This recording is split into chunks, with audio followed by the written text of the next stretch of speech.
it's Amanda with A.J.E. What we do. It's been a week since we planted the seedlings in the garden, and we've already had some casualties. So the biggest and most concerning casualty is the cucumber. That is the largest out of them that I have left. You can see this one was picked down, and then this one here is also all gone. We've also lost one of the tomatoes. There's another one that's pretty picked over. The other two they still have some, but not a lot to them. So what we think it was is, well, at first I thought rabbits, and I started putting up the fencing because we only had one of the cucumbers left, but you can see it's still getting picked over. And so what Justin's theory is, we have all these cicadas.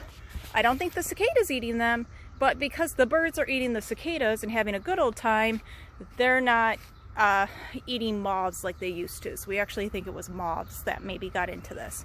So I'm gonna go to the store, I'm gonna cheat and get some more seedlings for the ones that I want, because even this one you can see is getting chewed away at. And then we're gonna put some of this netting over the tomatoes and the cucumbers specifically. Alright, so I've got some old netting that I'm going to try reusing to help cover up the tomatoes, cucumbers, and anything else. I also had gotten some new netting. I just ordered it on Amazon, so I'd gotten some just because I knew I was using up a lot of it this year. Got my bungees here, and I have some binder clips, some good old office tools, but might be what we need in order to get this all secured over here on our tomatoes and cucumbers, try to keep some of the animals from eating these. Alright, so I have the cucumber covering ready to go. I just draped it over. I'm using the binder clips on the side here. I'm going to probably add a couple more so it's not loose. I am leaving like the little portion of the cucumber that I still had left. Gosh, it's so small you can't even see it. There we go. Just in case it decides to come back. But now I'm going to put these guys in. So I got two different types because neither of them were the type I usually grow. So I've got this heirloom Boston for pickling. That might be nice. And then I've got the burpless bush hybrid. So we're going to give those a try. Normally I grow all my cucumbers from seeds, so it's the first time I've actually purchased them. We're just going to give them a shot, see how they do. Well, I just had to fold it a little weird because, of course, while I'm working on it, a darn cicada got caught in the netting. So I have it pretty well, oops, there's a hole. I have it mostly enclosed. So I think the cucumbers, at least, are going to be protected. Here's one of those moths that we think is the ones eating my lovely tomatoes and cucumbers and all sorts of other plants. These have been, there's one over there in the corn right now. Of course, probably can't see it from here. And I went into my neighbor's yard. These moths have been everywhere, so it's actually probably why I'm having issues. I'm gonna sneak over here real quick. So the black beans and the peas that I put straight in the ground, gosh, I think it was just last week. You can see that they've come up some, but you can also see that my black beans, at least, are getting eaten a little bit. The green beans are faring a little bit better, and so far they've left the peas alone. But my black beans, that might be another tragedy for this year. Alright, so I've wrapped the two tomatoes that looked pretty good still, the two cherry tomatoes actually, with the fabric.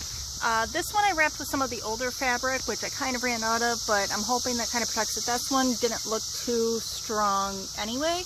So I wanted to make sure I don't run out. If I need to, I'll come back and rewrap that one. But now we're going to put this guy in the ground. And that's a Roma tomato that I purchased.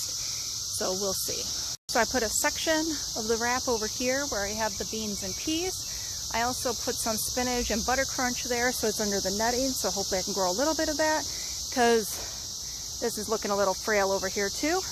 But since I'm almost out of netting, I came over here and did the zucchini. So wrap that up really good. So we got 3 of the tomatoes, one of them probably halfway done.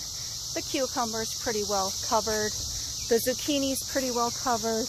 And then the beans, peas, spinach, and the butter crunch lettuce. So hopefully this helps, because darn it, I did not want to lose that much to bugs in a week. Just to show you real quick, because I'm over here at the side of the garage where we're experimenting with corns, beans, and we did move a tomato plant here, but that one is gone. I think it was a little hot over here, but it also got eaten.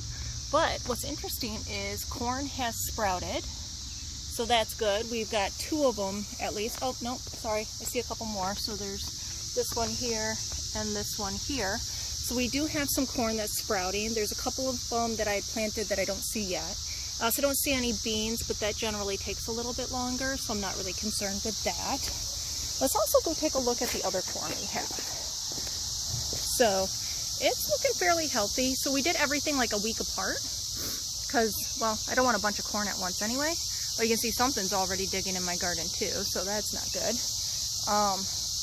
But the corn that we had planted, now it's 2 weeks ago. Some of them we have 2 stalks growing, and some of them only 1. That's actually why we put 2 kernels down, so hopefully one of them takes. And like I had said in an earlier video, I'm going to let it grow a little bit longer, and then we're going to cut whichever one is the weaker one, and then that way the stronger one can grow and thrive. Not exactly how I wanted to spend my day. A week after planting is replanting and wrapping some things, but that's what you get when you grow things outside. So we've been doing this now 4 or 5 years, and this is probably the most I've ever gotten wrapped. That's not that bad, really, altogether. So I'll take it. And not everything's doing badly. I still have a lot of strawberries coming in. You can kind of see some of the red peeking in. So I need to come out here and grab those. My parsley's looking good. The potatoes are coming in. The green onion and garlic is all looking good. So we've got some good success here with our perennials, and it's just getting the newness from seeds and seedlings to take and give us some produce here later on. So this is Amanda with A.J.E, What We Do. I'll talk to you later.